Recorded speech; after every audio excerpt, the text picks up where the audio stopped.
So let's get started. Welcome to our session.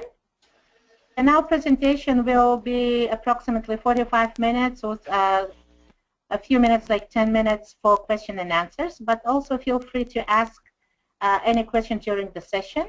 For questions during the session, feel free to use chat area. And it's me, Larissa Olisova, and I'll moderate this first online session today. Thanks, Valerie, for setting it up and inviting interested affiliates to join our presentation today. So first, I want you to use chat area and introduce yourself, your name, and your affiliate, and the reason you're attending this session today.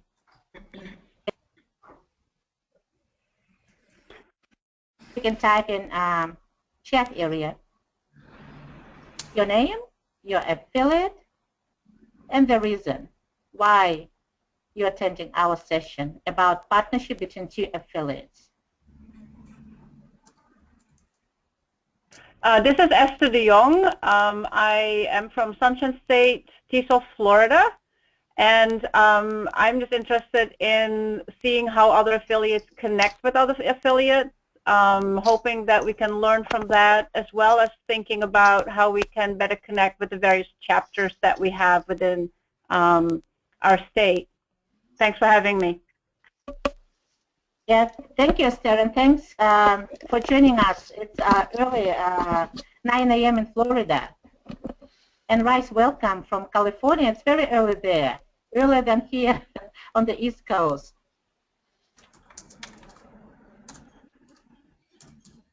Yep. Okay? Okay.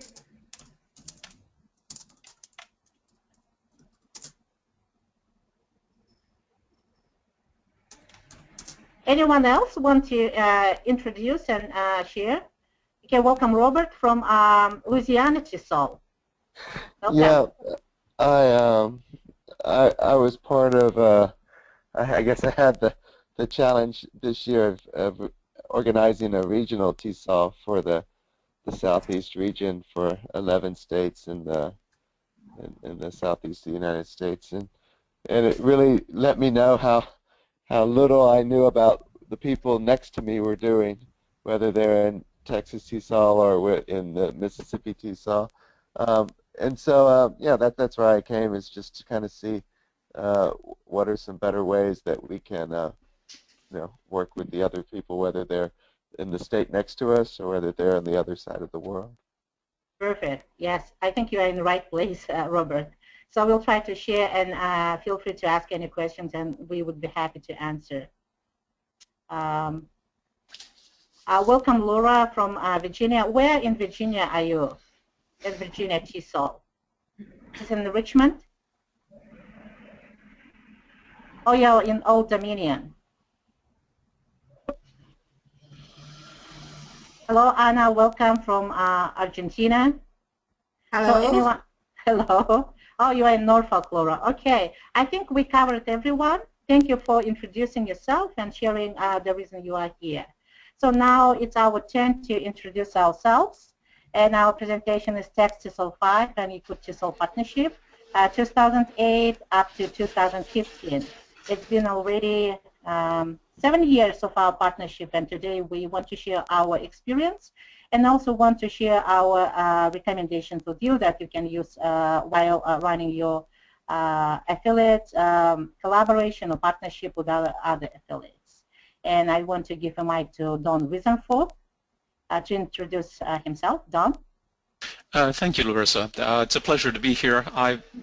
My current position is academic dean with oversight of Communication and Humanities Division at Collin College in the Dallas area. I was privileged to be one of the people to work on establishing this partnership back in 2008, and have been to Yakutsk a couple times doing mostly teacher training and focusing most of that on technology. I have enjoyed working on the partnership because it's good for both affiliates, and I've also gained a lot personally, which we can discuss later. Okay, thank you. Don? Elizabeth? Hi, I'm Elizabeth Smith, and I'm currently past president of TESOL 5. And I joined the partnership in 2008, and later on I'll explain what roles I played. Unlike Don, my roles have been more with students, have been teaching students and working with students from Yakutsk and with TT5, TESOL 5. Like Don, I gained so much personally and professionally from being part of this partnership.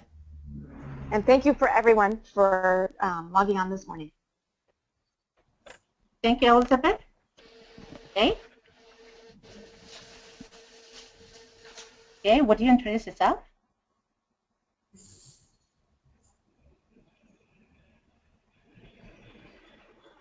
Again, it shows Jay, she's offline. Jay, can you hear us? Hello? Hello, yes? Hi, good morning. This is Jay Venkatesan. I'm currently an ESOL professor at Collin College in Plano, Texas. I have been on the TESOL 5 board for the past 8 to 9 years as a publishing copy editor, and it is a great privilege being part of this podcast, and I will describe my experience later. Thank you. Thank you, Jay. And now it's my turn to introduce myself. I'm Larissa Olisova. I am past president of Yakut TESOL in Yakutsk, and it's located in Siberia, northern part of Siberia in Russia. And right now I am coordinating this partnership between Yakutsk and Dallas, and I'm volunteering to negotiate all the project between two affiliates, and really enjoying this project. Right now I'm an instructional designer, and also I'm an adjunct faculty teaching the courses in distance education at George Mason University in Fairfax, Virginia. But also I'm teaching, I've been teaching English as a foreign language for students in Yakutsk online. Okay, Valerie, can you move to next slide?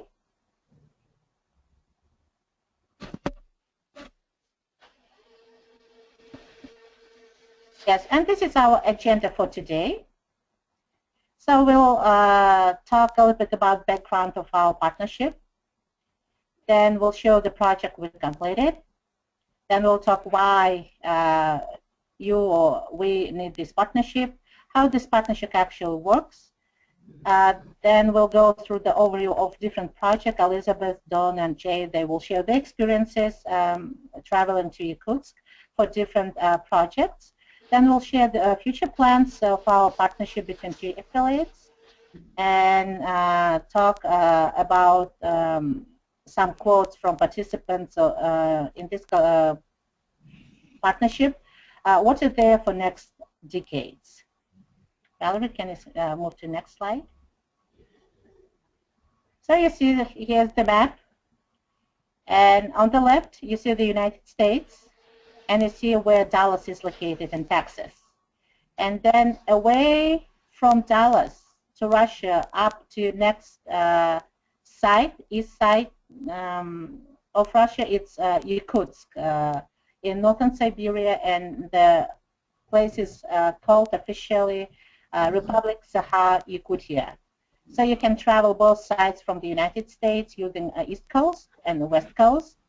And all our participants from TESOL 5, they use both directions. And Don, can you share your travel? I think you travel through East Coast, through Moscow to Yakutsk to get to Yakutsk. Just a few words. Yes, it's my turn.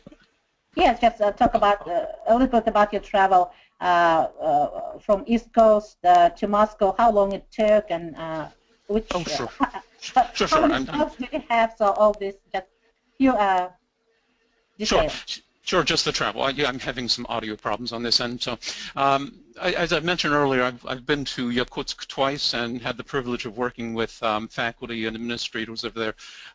It's really been a pleasure in many ways, personally and professionally. In both cases, I have had colleagues travel the other way. In both of my trips. I've traveled from Dallas to New York or Chicago, into Moscow. Once I went to St. Petersburg, then into Moscow, and then from Moscow to Yakutsk. It requires a good deal of prior thinking, organization to get the visa, and to plan the trip, and to make sure that the paperwork on the European Russian side is taken care of also. It's a long trip. I was very surprised. Actually I was surprised the second time also, even though it was my second time going from Moscow to Yakutsk, about how long of a trip. What was it, about 6-7 hours on the plane? Comfortable enough, but long, and it really underscored how big Russia, the Russian Federation is. As an American, we often think about our nation being large, or at least the continent being large, but Russia is very big. Very comfortable trip. As I said, I gained a lot professionally. It was a pleasure always working with the faculty and administrative staff in Yakutsk.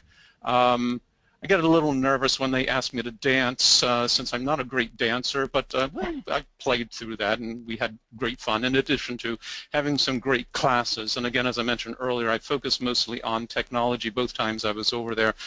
First time was when blogs and wikis were all the rage, and so we focused on that, as well as audio files for the use of songs. And the second time we focused on other technologies, and I've forgotten what those were, but personally I gained a lot also. I budgeted enough time in both cases, to spend several days in Moscow, also spend some time in St. Petersburg. Had just a wonderful time, not just pleasurable, but also very enlightening, very educational. Just a wonderful time altogether, all the way around. Yeah, thank you, Don. So, and we'll talk about project more later on. Elizabeth or Jay, would you like to share your trip from West Coast just briefly? Just participants Sure. get some, yeah.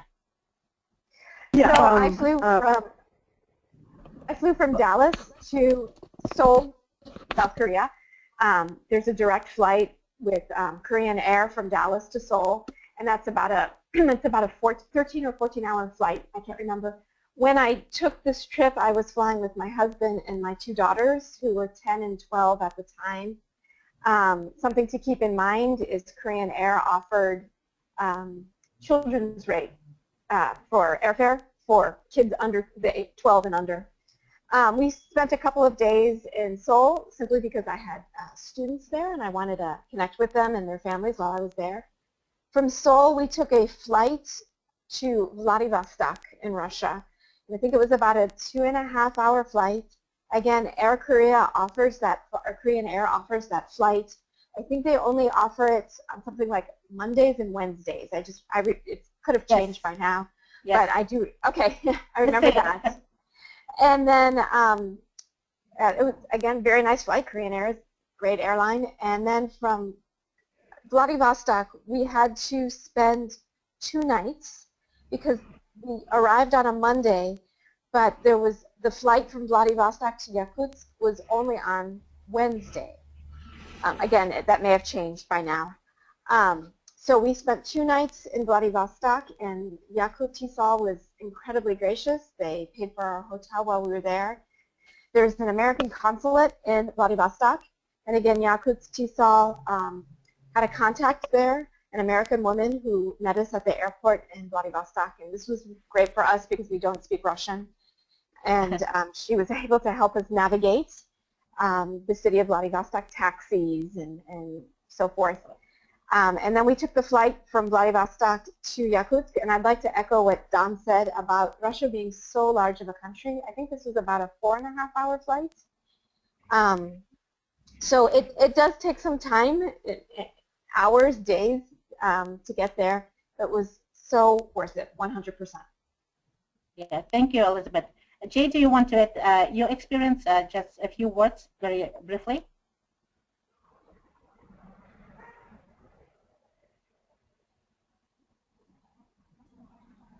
Jay?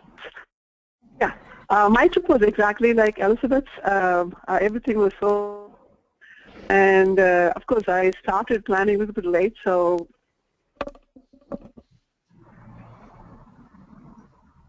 the traveling was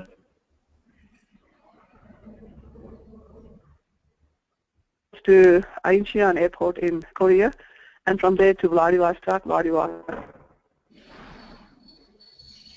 Vladivostok, everything was taken care of so well. There was someone to receive us at the airport in Vladivostok and take us to Yakutsk, and then, of course, once we landed,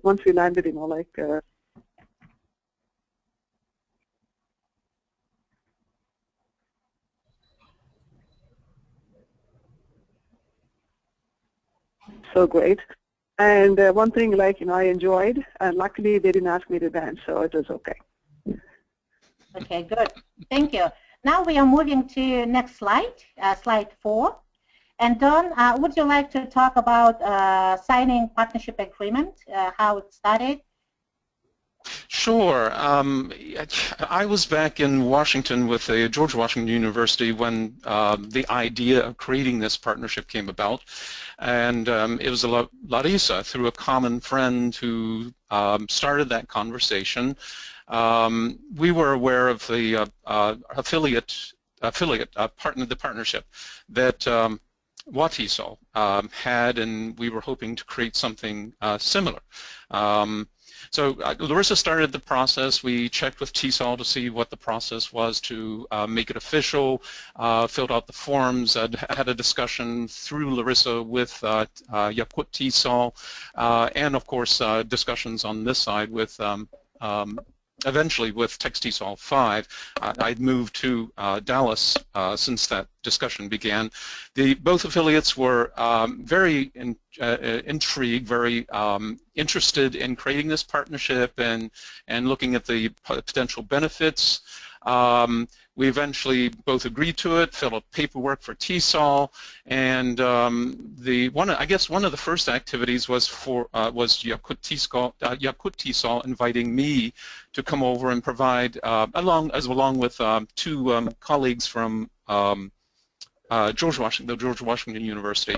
All three of us went to Yakutsk in the summer of 2008.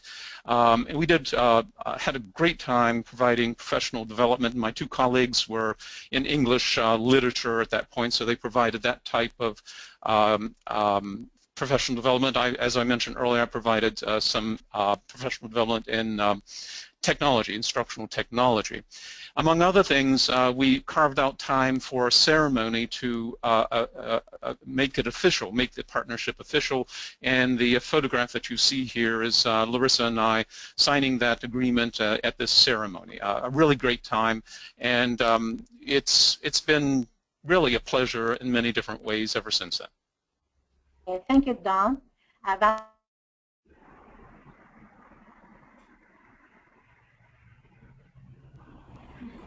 And click one more. I don't know why. Yeah, one by one. I didn't remove. Yep. Yeah, here's the list of the projects. I'm not going to read all of them, but you see how many projects we completed, different projects since 2008 until today, 2015, and they are all on developing interest in learning and teaching English in both affiliates. So I think our focus is more on exchanges between two affiliates, travel and teaching in Yakutsk, and also inviting Yakut TESOL to attend TESOL 5 conferences. So we're moving to next slide. One of the first projects, successful projects, we completed book donation. And the University of North Texas in Dallas, they initiated this project first. They asked me and talked to me at the TESOL 5 annual conference when I attended the conference in Dallas. And they sent the parcels of book sets that teachers in Yakutsk they can use in their classrooms. And in Yakutsk we have the resource center where we keep all the books. And all the members from Yakut TESOL, they can use these books from Dallas in their classrooms. And then the next year, in 2009, Don Wesenfort. He volunteered and sent the parcel with the books from TESOL. But the shipping was free, but Don, he purchased those books. And all those books in Resource Center with open access. And thank you, Don, for sending these books to Yakutsk. So we use them for professional development. They're really good from TESOL. They're rare, and I know they're very expensive. Okay, Valerie, can you move to next slide? Larissa, can I just interject? I'm not the only one who sent books. UNT, the University of North Texas, was very gracious in sending textbooks also. And I just wanted to point out, it probably was evident from the slide with the list of activities that we've been engaged in, but just to underline the nature of these activities, there are many different activities that we've been involved in, and not all of them involve travel. Travel is one that I certainly have enjoyed, but like Larissa just pointed out, donating books can be very beneficial to the affiliates also. So there are many different types and there are many different activities that have been involved in this partnership. Yeah, thank you, Don. And I see questions coming from Robert about funds, and Robert will discuss this in slide, I think, later in slide 13 or 14, but we'll talk about it. And now we're talking about online exchanges and online collaboration. We completed, in addition to book donation, we completed several different online collaboration, and Elizabeth and Don will talk about their experiences teaching online collaboration between two cities, Dallas and Yakutsk. Don or Elizabeth, who will take a turn? First, Elizabeth, could you talk about your K-12? Yes. So at the time I started this online collaboration. It was 2008. And I'm putting sort of historical context there because I'll talk about that in a second. At the time I was working at an independent girls' school that has a boarding department, and so my students were mostly from South Korea and China, and they were boarding students in the United States. They were learning ESL, attending an independent school with the hopes eventually of going to an American university.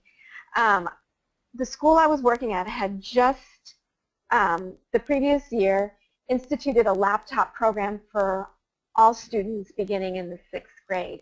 And I'm giving this information because it will make sense why I looked to an online collaboration.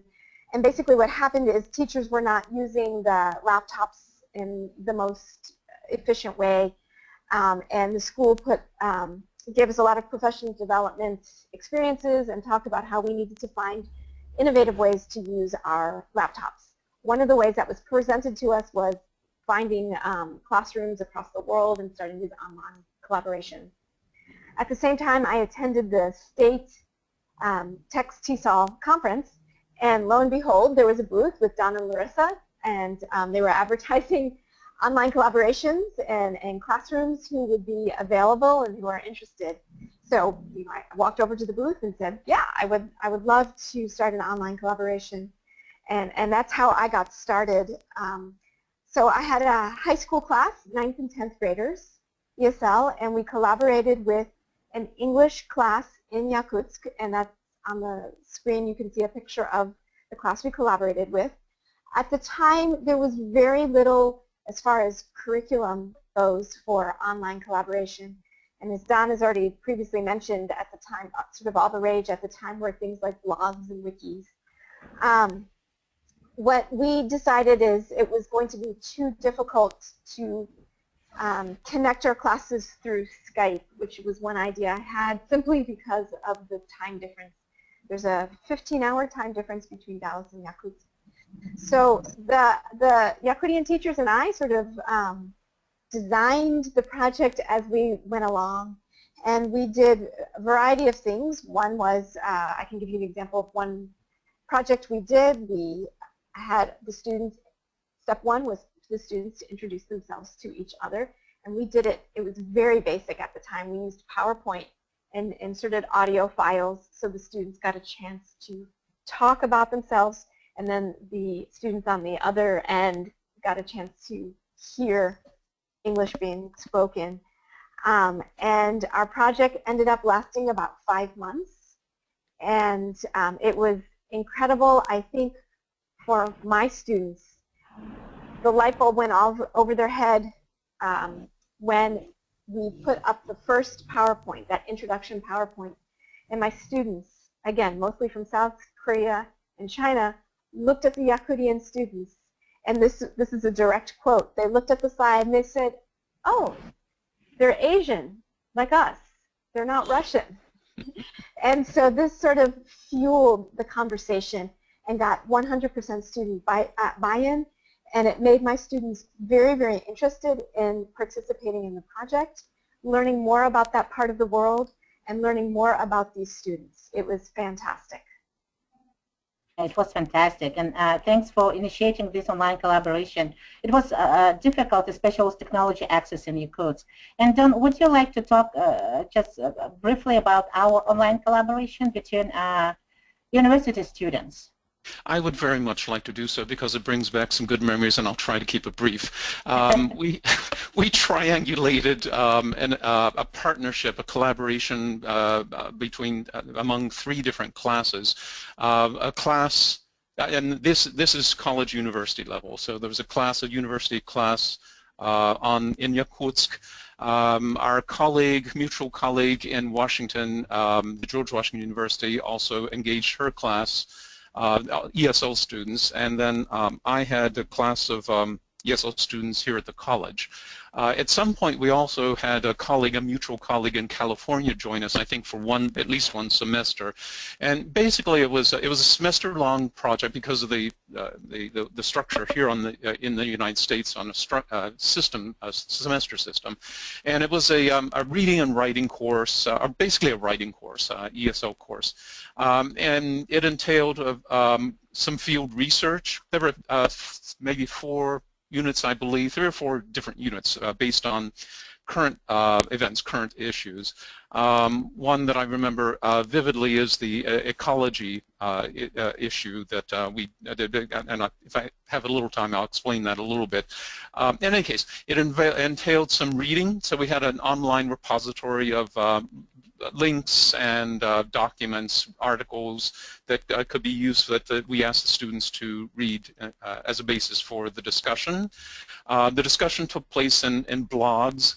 We set up a wiki where groups of students worked on their papers, their collaborative papers.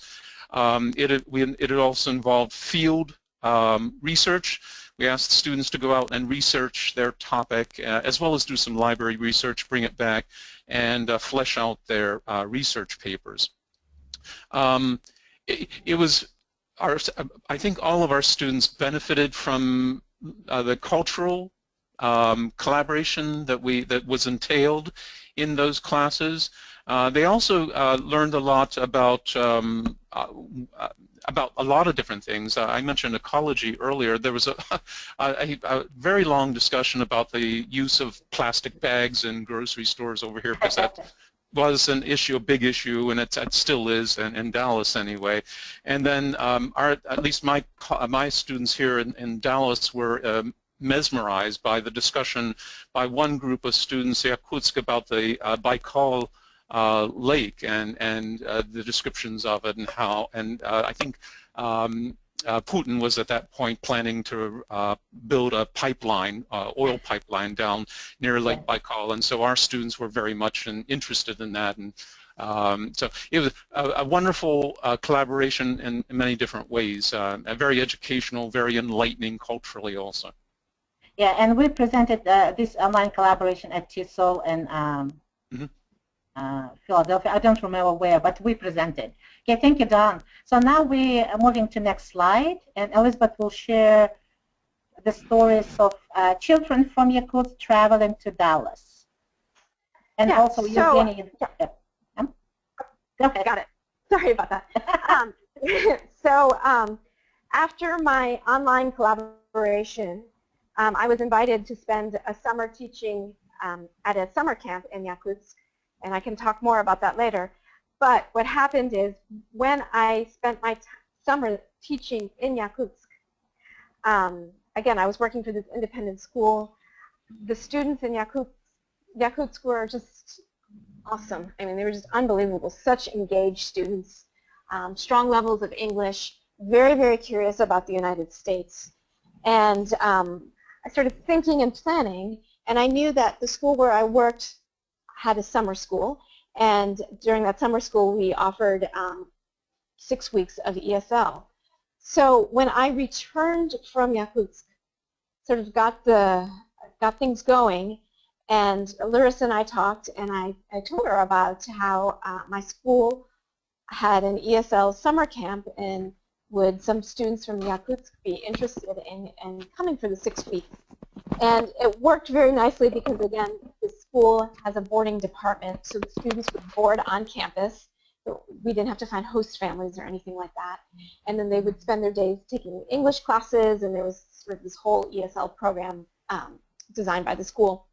And there were 7 girls from Yakutsk who came. The school, you know, ESL summer experience is not cheap. And of course, the airfare from Yakutsk is not cheap. So my school worked with the folks from Yakutsk to arrange sort of a discounted rate, because they were sending 7 students with 2 chaperones who would all be living in the boarding department. And they ended up only coming for 4 weeks, and that was just because of the Yakutsk school schedule. And it was great. They were in Dallas for those 4 weeks. They got to do great things like go see a baseball game, minor league baseball game, and they got to do a lot of the Dallas area highlights, like the 6th floor Kennedy Museum and Texas Stadium. I don't think we don't have Texas Stadium anymore. I think it's called something else. I'm sorry, I'm not very good with the football vocabulary here. And again, they had 2 teachers come with them as chaperones, and those 2 teachers were also had the opportunity to engage in some English language classes that would help them with their own English language teaching back in Yakutsk. And then, okay, so that sort of takes care of the students coming to Dallas. And then, Larissa, you wanted me to talk about Yevgenia? I will talk briefly because I think we are limited in time, and I want you to talk about on-site project more. And I go through these 3 slides very quickly, and then give you a mic again. Thank you, Elizabeth. And Yevgenia Idrohinskaya from Yakut TESOL, she traveled to Dallas in 2011, and she stayed in Dallas for 2 weeks. And one of the biggest project and interesting project she completed there, she helped recording Russian, and she collaborated with the Russian professor at Collin College, where Don and Jay, they work. And we are moving to next slide. And again, I want to, could you move up? Yeah, every year we try to, Yakut TESOL, I mean, attend TESOL 5 annual conference, where we have a booth, and also present our partnership, and also invite interested members from TESOL 5 to our partnership. And I greatly appreciate Elizabeth and Dawn and Jay and the TESOL 5 board for their help and support to promote our partnership. And I greatly appreciate that recently TESOL 5 created a page, and this page about our partnership is located on the main page of TESOL 5. And I think this page also will help promote our partnership. So now I'm moving to next slide, Valerie. So why this partnership we overviewing and concluding? Of course, for collaboration, and you see that we did a lot of online collaboration, teachers exchanges, children exchanges, for teaching experiences overseas, and Elizabeth, Jay, and Don, they will share their experiences in Yakutsk too. And also cross-cultural awareness for both sides, not only for teachers from Dallas, but also for teachers from Yakutsk and children from Yakutsk. Cultural adventure that traveling to different countries, tourism, friendship. So we built our friendship relations, and still we sent ourselves presents and congratulations. Of course, publication, we try to publish together, but it's still on the list to do. Online teaching and learning, and of course, more. Valerie, can we move to next slide? And Robert, this is the answer to your question about financial support. First, we signed an agreement and submitted this agreement to TESOL, as Don mentioned. And of course, this partnership requires a lot of contribution, especially financial support. How teachers and children can afford these long trips and very expensive trip, you know, to travel from Dallas to Irkutsk or from Irkutsk to Dallas. It takes a lot of time and also investment. So we allocated, both affiliates allocated our own funds. First time it was 4,000 from each side. TESOL 5 put 4,000 annually, and TESOL put $4,000 annually to promote and support this partnership and to finance our members to travel to our partners in Russia or in United States. And also, in addition, we seek financial support from English language office, which is located in Moscow, in Russia.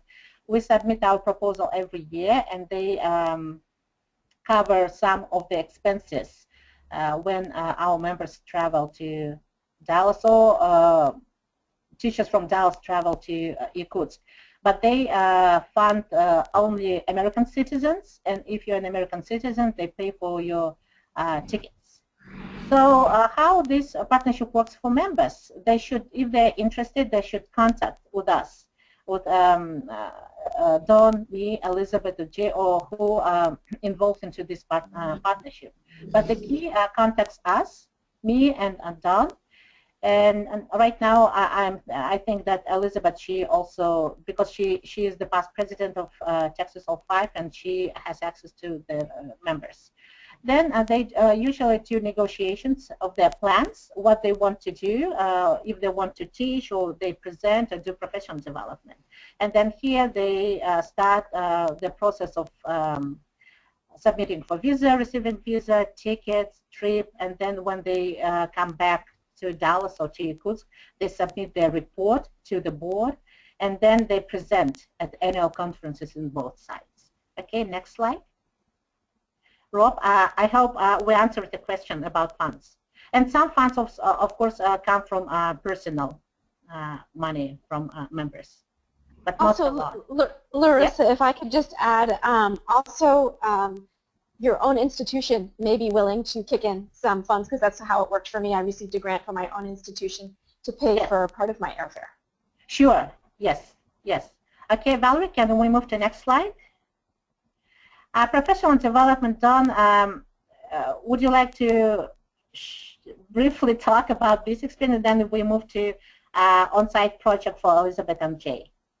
Yes, I'll keep it brief. This is the first time. The picture on the upper left-hand part of the slide is a picture of the group of faculty and staff that I and two colleagues from the George Washington University had a pleasure to work with in terms of professional development.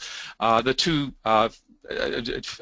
colleagues that you'll see in the front row with me are the two who had degrees and had years and years and years of teaching experience in English composition and literature. So and since literature is a great interest to many Russians, unfortunately not for Americans, but for Russians they focused on that. And I've created a series of workshops focused on instructional technologies. Larissa and I put together projects, and individually or in groups, the faculty worked on those to put together a project that they could take back to their own schools and implement. And they entailed work with blogs and wikis, and as I said, audio files for songs particularly that they could incorporate in their projects. Wonderful experience. Upper right-hand corner, my two colleagues and I in the Permafrost Museum, very interesting, right there in Yakutsk. And lower right-hand corner, I believe, is my second time to go back to in 2010. And we focused on collaborative online technologies for English instruction. Again, a great time. A smaller group, but it was good because we had room in the lab and did a lot of things that we couldn't have done with the larger group. Thank you, Dawn. Valerie, could you move to the next slide? And this slide is the first English summer camp project, and Elizabeth and her family traveled to Yakutsk. Elizabeth, could you talk? Yes, very quickly, I will say that yes, I taught. I think you can pick out my daughters in the bottom picture because the two young girls there. My husband and I taught.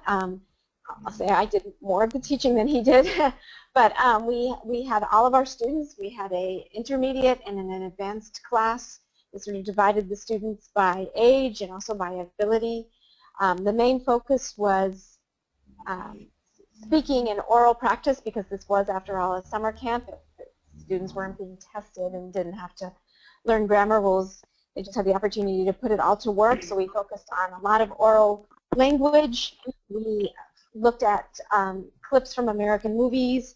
We did a lot with American culture, slang, and the students just were phenomenal. They had all these great questions like, how much does a lipstick cost at a typical store? And one student even asked me if it was true if American police officers ate donuts all the time. I sort of looked at her and said, why are you asking me that? And she's like, well, because that's what they do on The Simpsons.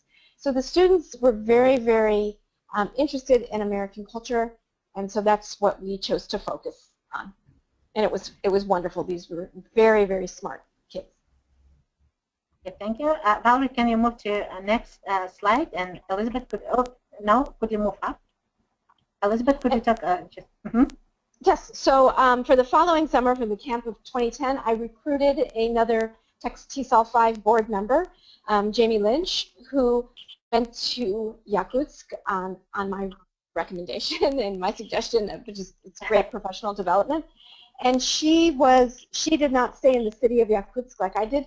She went to a small town called Maya Village, which is just across the river, the Leno River from Yakutsk. And she had younger students, I would say, sort of elementary and middle school students. And again, she focused a lot on American culture and oral language. They did a lot of skits where the students designed everything from the sets to the scripts and then had their performances at the end. And I think she had a wonderful experience as well. Yes, she did. Thank you, Elizabeth. Valerie, can you move to the next slide?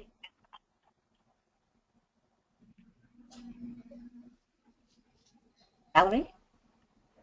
Yeah, thank you. And this is 2011, and Jay Venkatesan, she traveled to Yakutsk with her daughter, so with her family. Jay, could you talk? Oh, sure. I just noticed that it doesn't, I never get tired of talking this. I've been talking about this so many years, but still, it's such a pleasure every time I had to narrate my experience.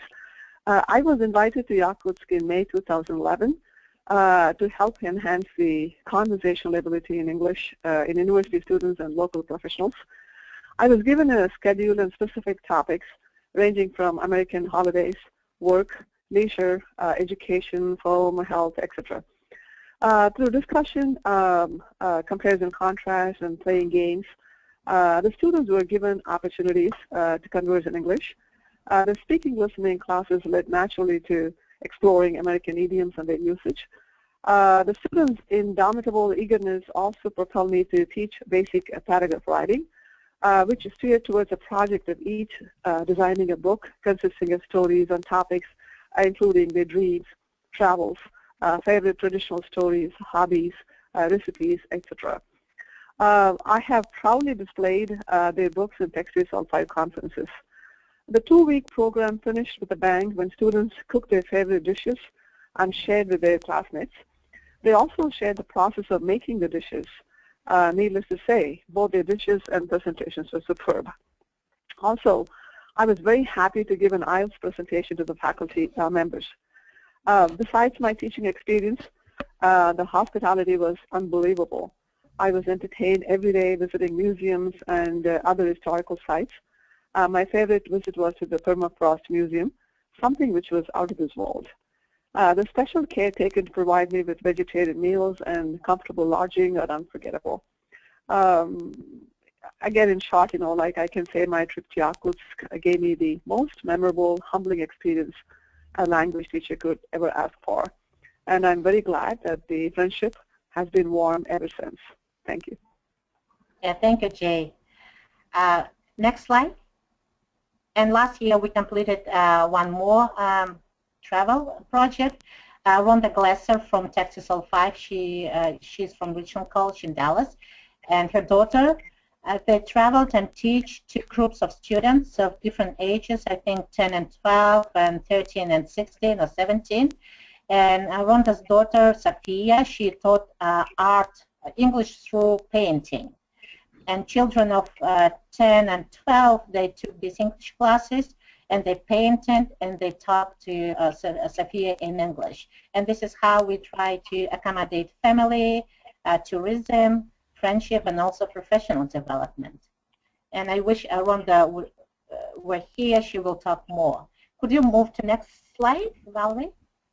And our plans for upcoming years, next decade, still keep on-site summer teaching in Yakutsk because we see it's very productive and effective, and it has very good outcomes for both sides. We'll keep online teaching, online collaboration, and one of the projects we want to complete, we started but haven't completed yet, publications, and we know that TESOL 5 has a journal, and Jay, she is the part of that journal in editing committee, on editing committee, right, Jay? So we want to submit a research-based article to TESOL 5 journal, and also continue professional development. And one of the our dreams is to do this one-year teaching contract in Yakutsk, and Yakutsk needs teachers for 1 year, but no one else still from Dallas expressed the interest to teach for a year. And we want to do the student exchange, and everything, of course, depends on the funds and money to fund, and especially when this financial problem goes on in Russia with dollar rate to the rubles. It's really tough to accommodate and afford these trips and these projects. But one of the keys to keep sustain this partnership, I think, personal and friendly relationship between two boards, and also keep the key people who will always facilitate and promote this partnership in different ways. And Valerie, could you move to next slide? And here are the quotes. We have 2 minutes up to 9, and we collected feedback from TESOL 5 from people who travel to Yakutsk, what they want to see in the future for this partnership. And you see here the keywords like online communication, virtual connection, continue, exchange, and etc. Next slide. So we publish a lot, try to be visible, not only through our affiliates, but also through TESOL. We published an article in Essential Teacher, and recently, thank you, Anna, for inviting. We published in TESOL LC newsletter in September 2014. In addition to publication, we also present at LC colloquium. We presented last year and this year at TESOL conference. And next slide, Valerie. And here the contact for those who are interested to know more. There are 2 contacts in Yakut TESOL. I'm the main contact, and Natalia Alexeyevich, the president of Yakut TESOL, who is in charge of accommodating members from TESOL 5 traveling to Yakutsk, and also initiating projects on in Yakutsk. And 2 people in TESOL 5, Dawn and Elizabeth. They're always helpful and supportive to promote this partnership. Dawn, Elizabeth, and Jay, do you want to add anything else? So I think we finish with the PowerPoint presentation. There's a lot more to say, but since we're at the end, no. But we can communicate via email, or feel free to contact us some way. Okay, I think we are good with time. It's 10 a.m., Valerie. If your timing for this conference ends at 10? Valerie? Yes, we can keep it open if anyone has questions, though. Yep, now it's time for questions. Feel free to ask any questions, and we here maybe for 5 minutes, right? Valerie? I have a question. Okay, go ahead, Robert. Well, first of all, thank you guys for doing this. It was really interesting. You know, I was interested in how to connect with those nearest, but also how to connect with people on the other side of the globe, because we have a couple trips planned. You know, we do this Panama Bilingüe, which trains Panamanian teachers. So I was interested in talking with their Panama TESOL. So you guys gave me some good ideas on how to get that started. One of the things was in our affiliate, and sometimes it's hard enough to fill all the board positions, you know, much less get people to do extra. So I wondered how you guys dealt with that, how you were able to, you know, to keep this going and sustain people. Did you make like an extra committee for it, or is it just the people themselves were interested enough that they were gonna keep it going regardless of, you know, how the organization worked? Yeah, that's great question. I think Elizabeth and Don and Jay, they can talk because they're in TESOL 5 board, and I know how they keep this sustained, but they can share their strategies with us. Elizabeth? Sure. So we don't have a special committee, but what one thing that we have done that I think is very helpful is at almost every meeting, and TESOL 5 meets every other month, so we meet 6 times a year.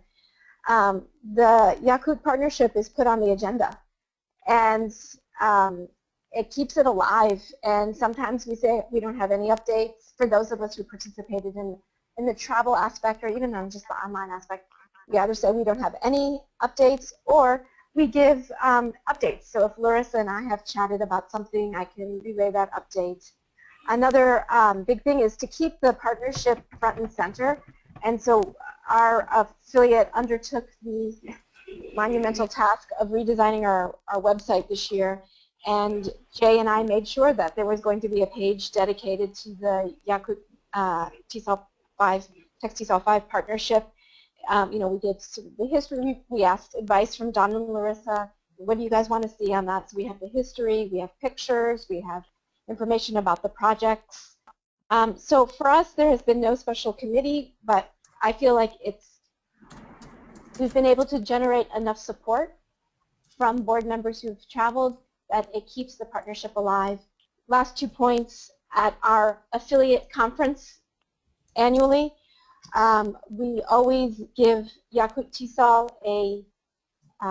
a table. So they're one of our exhibitors, and it's at no cost to them. And Larissa and Don and I and Jay and others always put together a presentation to talk about the partnership. So it keeps it alive. It keeps it front and center. I agree with Elizabeth that, you know, like every conference, any opportunities, you know, we grab, and, you know, like whether it's at local TESOL regional conference or, you know, like TESOL international conference, you know, we share our ideas with others every year. So like Elizabeth and Jay just said, keeping it visible is very important, not only to make sure people continue to be aware of it, but also to engage the people who are going to make decisions that are going to determine whether it thrives or continues or not. I will tell you, we have checked with other affiliates, and the key seems to be getting at least one person, preferably more, who are personally invested in this and make sure that the visibility happens, that things get done, that there are conversations, discussions that need to happen. And that's basically how it started for us. Larissa and I were interested enough, and we have been engaged, Larissa more than I more recently, and making sure that things get done. The two of us, that's very small ad hoc committee, that partnership, has turned into an ad hoc, long-term ad hoc committee, which includes Elizabeth and Jay and others who have been since hooked on the partnership and also have and joined us in terms of making sure that things get done. You really need someone or at least a small group of people to make sure that it stays alive. Yeah, that's right, Don, and I agree. Yep, go ahead. In our case, I think in a partnership, I think the one person we need to give the most credit is Larissa, who has taken a lot of effort in, like initiating any project or any get-together or, like presentation. So she has done an outstanding job. So.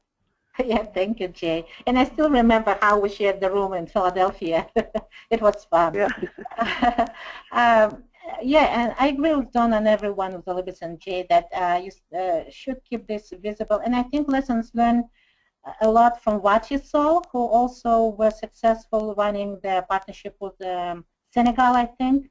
And Virginia Leshnev, she's past president of Vatisol, she shared her tips and recommendation with us. When Don and we started this partnership, we talked to her, to Ginny, and the tips she gave to us, they really work well for our partnership, and I appreciate it.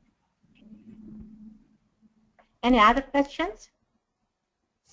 And I think this recording will be available, right, Valerie? You'll share the recording. Yes, I will send out the recording and the slideshow to the full affiliate leaders list and to all attendees. Yes, I think we are up the time. It's 6 after 10, and we are concluding. Thank you for all who attended this session. But if you have questions, just feel free to send us any questions to Dawn, me, Elizabeth, Jay, and we would be happy to share our recommendations, experiences, and tips how you can run your partnership and where to start, what to do. And also, this recording will be available, so you can watch it and share with your affiliates too, and attract people, invite people who would be interested in running